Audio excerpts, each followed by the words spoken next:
Kementerian Agama merilis Indeks Kerukunan Umat Beragama KUB 2021 yang menunjukkan peningkatan signifikan. Indeks tahun 2021 naik 4,93 poin, mengurangi kekerasan dan menghindari keekstreman. Keekstreman itu adalah sikap pola berpikir ekstrem.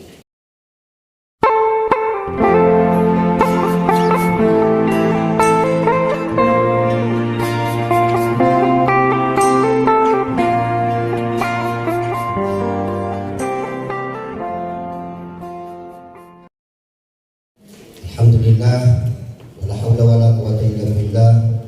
Allahumma shalli ala sayyidina wa maulana Muhammad wa ala alihi wa sahbihi wa mawala, amma ba'd. Penguatan moderasi beragama. Jadi ada 3 yang saya sampaikan di sini. Pertama, penguatan yang harus para penyuluh. Karena penyuluh ini adalah orang-orang yang saya kira adalah garda terdepan. Dia yang membawa pelita, dia yang membawa senter, dia yang membawa bola listrik yang terang, bahkan dia yang membawa sinar bulan, bahkan sinar mentari kepada para penyuluh untuk menerangi lorong-lorong mana yang gelap, semua diterangi oleh penyuluh, termasuk yang gelap, yang paling gelap, yaitu di daerahnya sendiri, di kamarnya sendiri.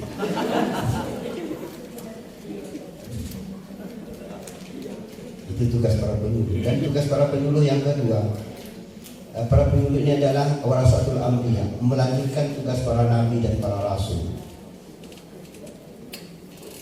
Apa tugas para nabi dan rasul? Ada yang berdakwah, mengajak orang ke jalan yang benar, jalan tauhid, jalan syariat, jalan tasawuf. Itu tugas para penyuluh. Tidak lebih dari itu. Maka tugas Anda begitu mulia sebagai warasatul anbiya. Maka tidak digaji pun tidak masalah. Karena para nabi tidak ada gaji. Itu ya, jadi hebat para penyuluh. Dan para penyuluh itu yang disebut di dalam Al-Quran, disebutkan kuntum khaira ummah. Di surah Al-Imran ya kalau tidak salah. Kuntum khaira ummatin ukhrijat linnas ta'muruna bil ma'ruf wa tanhauna 'anil munkar wa tu'minuna billah. Hebat. Mereka adalah orang yang terdepan mengajak orang lain untuk beriman kepada Allah dan seterusnya dan seterusnya. Ini tugas Bapak dan Ibu. Artinya ketika Bapak dan Ibu melaksanakan tugas itu, sesungguhnya ada bagian adalah fotokopi para nabi dan rasul. Anda manusia biasa, tetapi tugas Anda adalah tugas langit yang selama ini Allah bebankan kepada nabi dan rasul. Tetapi sekarang para aulia dan para anbiya, yaitu para ulama. Ulama siapa? Para penyuluh agama. Harus bangga Bapak dan saudara sekalian, dan ibu sekalian menjadi penyuluh agama. Hati-hati. Saya bukan menakutkan.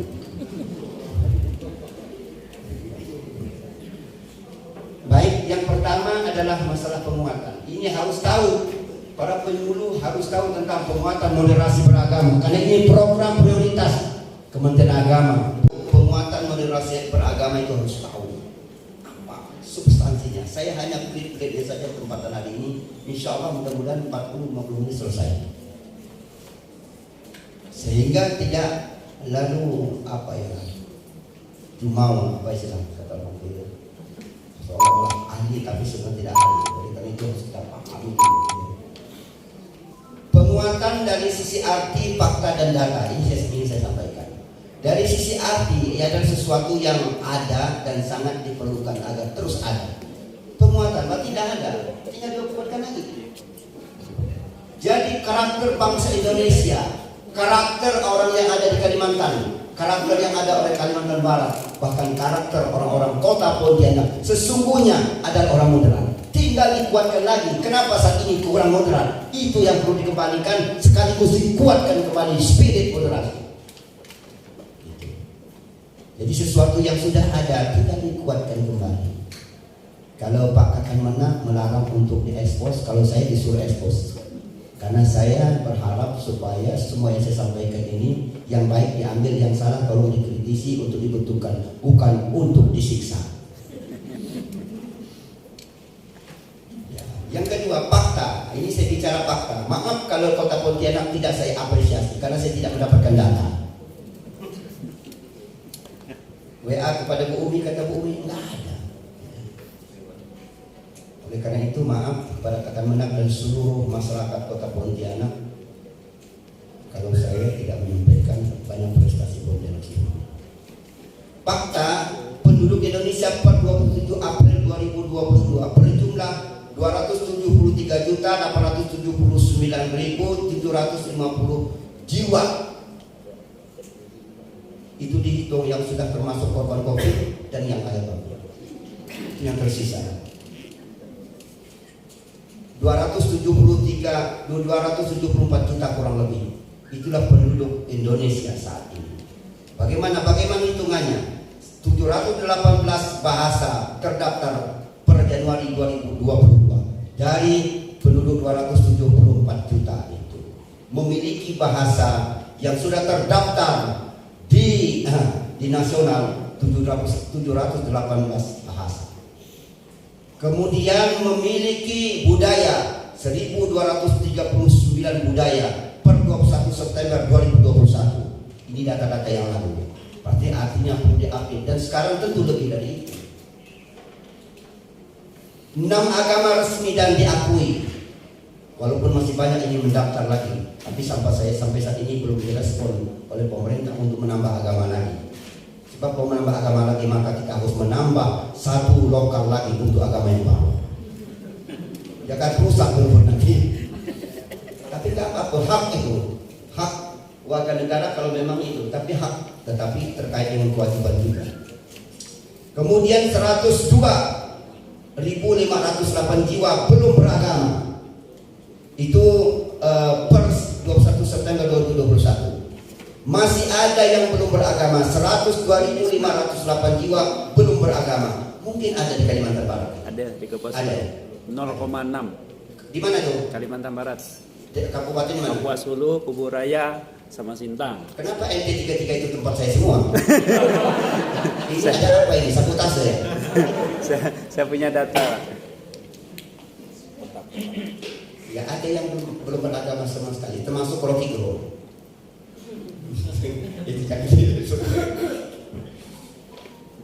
Tapi bisa hidup berdampingan, itulah Indonesia. Itulah kehebatan Indonesia. Karena ini wajah-wajah penakut semua itu sebab itu. Kosannya memperani semua. Artinya wajah-wajah orang yang bijak. Ini macam-macam gini nih. Biar ditampar orang dia diam aja.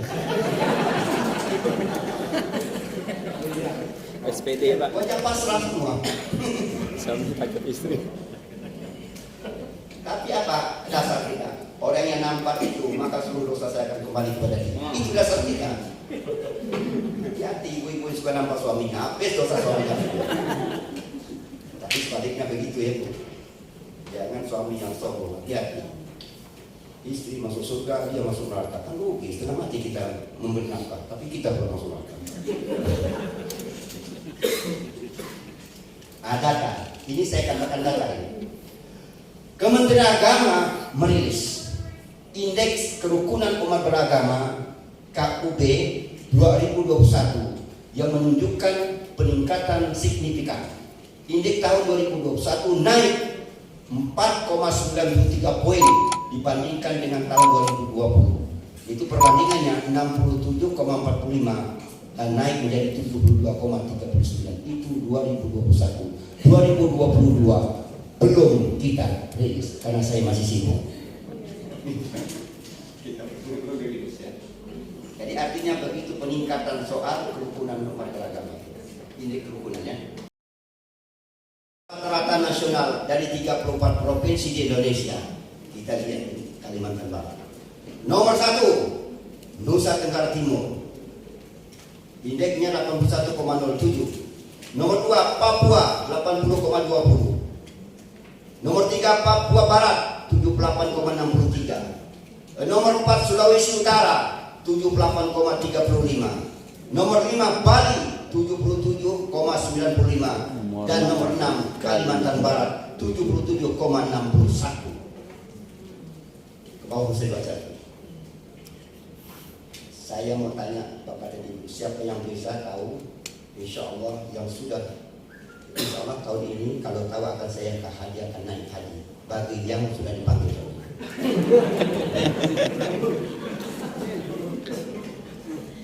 Apa kira-kira keunikan dari 6 provinsi ini? Apa keunikan Kalimantan? Saya tahu. Saya tidak akan melanjutkan kalau saya belum minum. Betul itu? Betul. Betul. Satu orang yang bilang betul, berarti yang lain tidak tahu. Betul nih? Betul. Kita keunikannya. Hebat Kalimantan Barat bisa menjadi ranking ke-6 dari 34 provinsi, padahal kita mayoritas muslim. Tidak ada tepuk tangannya.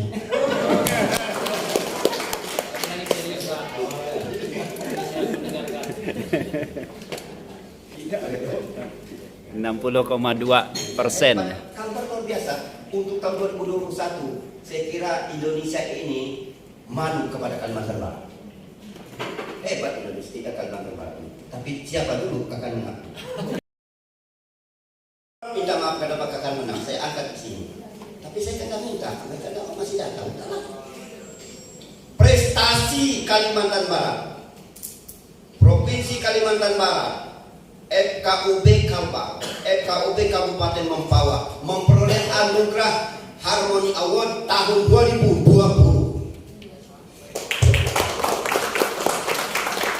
Provinsi dapat, kabupaten dapat.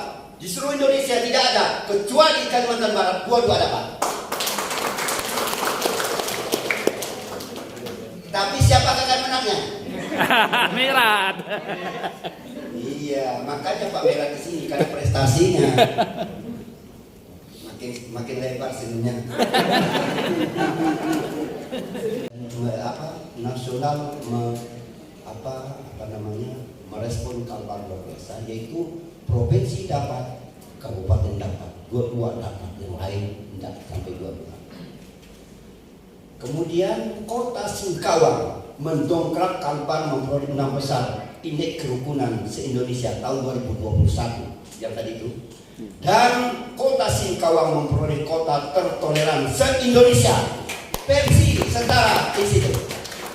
Kemarin. Yang tepuk tangan itu berasal dari Singkawang. Yang dari kota Pontianak semacamnya apa begitu. Karena dia sakit hati. Kalau sakit hati itu orang enak bergerak. Saya lihat kota.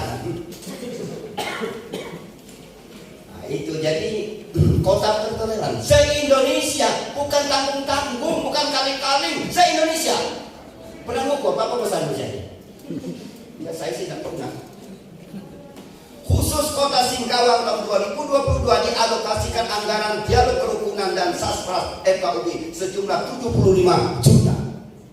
Itu saya sampaikan ini wakil wali kota. Ya termasuk tercengang, hebat, maksudnya kecil amat itu. Dan kita ini kemana kalau sudah 75 juta sudah selesai pula, luar biasa ya. Biasa 5 juta, naik 10, naik 25, ya kan? Ini 75 langsung, itu hanya Singkawang ya. Maka kalau Anda sekalian kepingin hebat, pindahlah ke Singkawang. Nah silakan, mumpung saya bisa tanda tangan.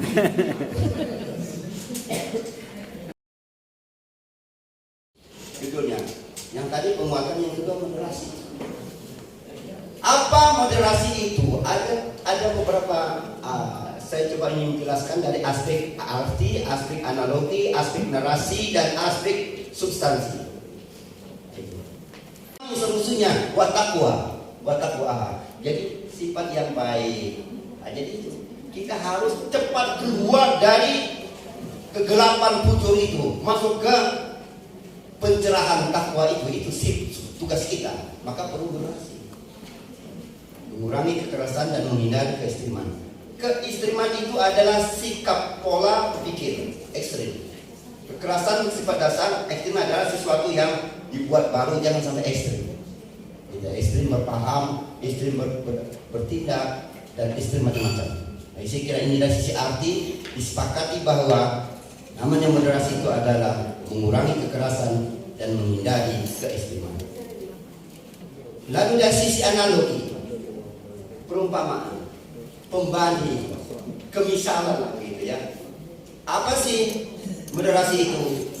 Kalau dimisalkan yang moderasi itu sebuah gelas berisi penuh air, tetap berada, airnya tetap berada, jangan tumpah. Apalagi gelas terjatuh, jangan.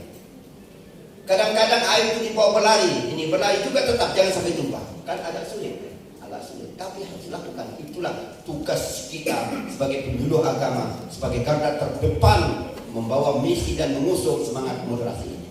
Harus bisa. Jadi kadang-kadang kita ke kiri, begini ini, ada cepat angkat lagi.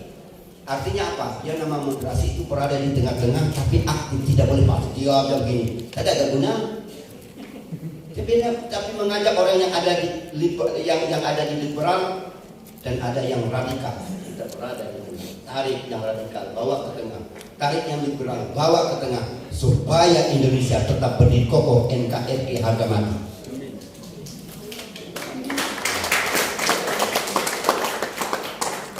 Tangan itu saya hadiahkan buat Pak Sukodaska. Kemudian dari sisi narasi, kalimat-kalimat yang dibuat khusus untuk memberikan makna dan arti definisi dari moderasi itu. Yang pertama kalimat bukan. Moderasi itu bukan mengurus dunia,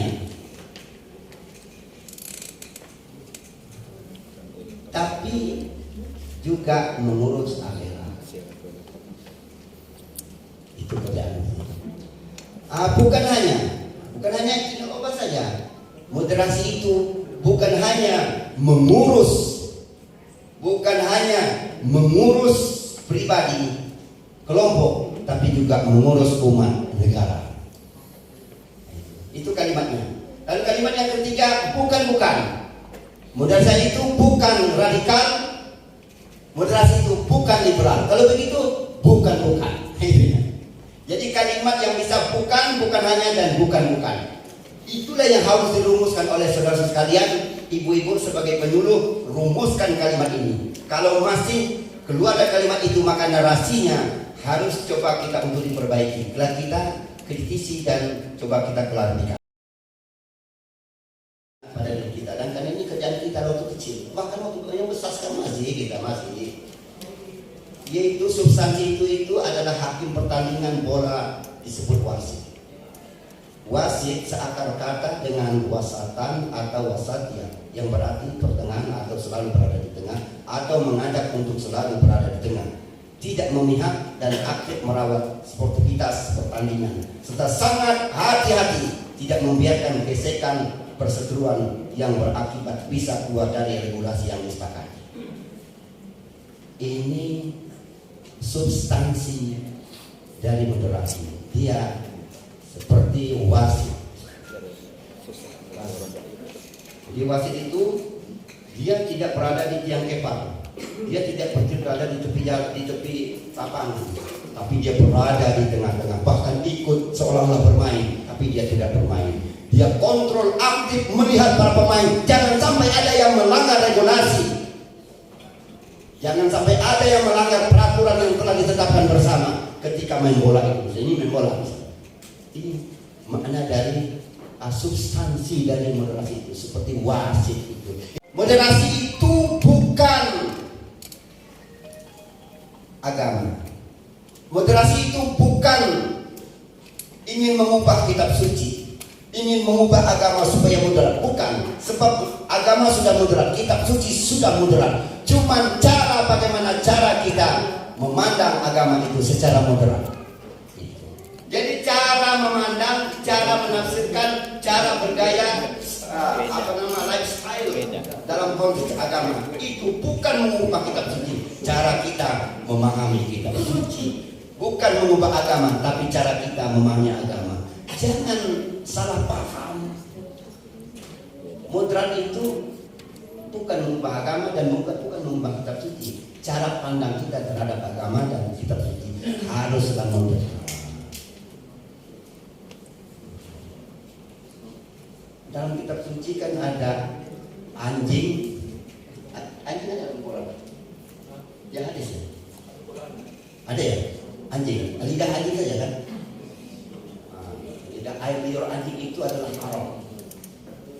penafsirannya itu haram. Lalu yang radikal, maka tidak boleh angin itu perlu bunuh saja, kalau perlu ditabrak saja. Tidak boleh. Itu jangan sampai dikembangkan saja. Tidak boleh. Ini kenapa itu haram? Pertanyaan, pernahkah anjing minta saya jadi anjing?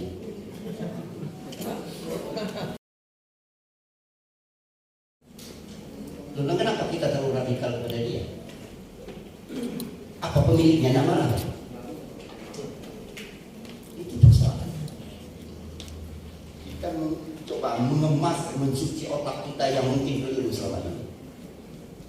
Bukan salah pada objeknya, tapi sebenarnya bagaimana kita mensikapi terhadap objek itu. Itu yang terpenting sebenarnya. Cara beragama, bukan mengubah agama. Cara memahami kitab suci, bukan mengubah kitab suci. Itu turun kepada fikih, pemahaman. Karena ayat Quran itu ada yang mutasabihat, ada yang mukamat. Kalau mukamat lah turunannya adalah syariah. Tapi kalau mutasabihat turunnya ke fikih. Fikih artinya pemahaman. Bicara soal pemahaman, fikih yang masyhur saja sudah 4. Belum lagi fikih-fikih yang lain. Disitulah umat Islam berbeda pendapat. Bahkan disitulah embrio umat Islam berpecah belah. Makam kita berada di fikih ini. Kita tersandra di fikih ini. Maka paham-paham kita tidak pernah ketemu. Kalau fikih tidak akan pernah ketemu. Karena ini adalah pemahaman. Tetapi akan ketemu kembali setelah iman, kemudian syariah, ada akhirnya adalah akhlak. Tasawuf, ihsan. Di situ lagi sudah tidak ada mana perbedaan. Yang semuanya adalah milik Tuhan. Mau putih, mau merah, mau hijau, mau kelabu, mau kuning, mau partai apa, itu Tuhan semua. Tidak ada masalah. Yang sekarang ini siapa yang baik yang antara kamu? Yang paling takwa, itulah. Kalau sudah ke sana kita berpikir tidak ada yang mengklaim saya yang paling hebat. Tidak ada. Kita bagaimana beragama itu jangan tersandra oleh fikih. Tapi kita tetap menjalani fikih. Tapi jangan tersandra. Kita harus keluar. Pintu sekecil apapun kita buka, keluar dari itu. Kita harus lari yang disebut dengan akhlak. Iman itu, apa sebenarnya Islam itu dan apa sebenarnya ihsan itu? Rasulullah hanya menjawab satu saja, husnul khuluq ya Abu Hurairah. Akhlak yang baik. Itu inti agama, bukan fikih. Kita tersandra, terkubur makam kita di fikih, maka kita Indonesia tercabik-cabik, umat Islam tercabik-cabik karena kita tersandra oleh pemahaman yang berbeda. Coba kita semua lari kepada pembentukan akhlak. Selesai. Sekali lagi menghadap Tuhan masing-masing kita. Kenapa kita perlu mengklaim kita paling benar? Padahal kita sendiri belum pernah melihat apa itu. Tapi keyakinan saja itu silakan. Tapi jangan menjustifikasi orang lain itu neraka. Itu urusan Tuhan. Itu yang sekira yang paling elegan kita beragama, elegan ya. Jadi inti agama itu innama bu'istu li utammima makarimal akhlak. Sebenarnya aku dilahirkan oleh Tuhan oleh Allah hanya untuk menyempurnakan akhlak. Bukan yang lain itu adalah penopang saja, tapi akhlak number 1. Oh, bahasa Inggris. Bahwa pertama perbedaan adalah keniscayaan. Tidak usah terlalu pusing dengan perbedaan. Itu keniscayaan. Semua kita ini berbeda. Dengan istri kita berbeda, dengan anak kita berbeda, dan diri kita juga berbeda. Telunjuk kita ini juga berbeda-beda. Jangan pusing dengan perbedaan. Itu adalah fitrah dasar manusia. Yang kedua, persamaan adalah keindahan. Bagaimana kita perbedaan itu jadikan persamaan? Jadi keindahan, tangan yang berbeda-beda, telunjuk berbeda menjadi indah, menjadi menarik. Kalau dia berbeda. Coba kalau satu semua nggak bisa. Kemudian persatuan ada kekuatan. Untuk Indonesia kuat, untuk Kalimantan Barat kuat, untuk Pontianak kuat adalah kesatuan persatuan dan perbedaan itu yang harus kita rawat, kita kawal, kita perjuangkan sampai titik darah yang kecil terakhir. Kita perjuangkan. Kemudian gesekan harus diminimalisir.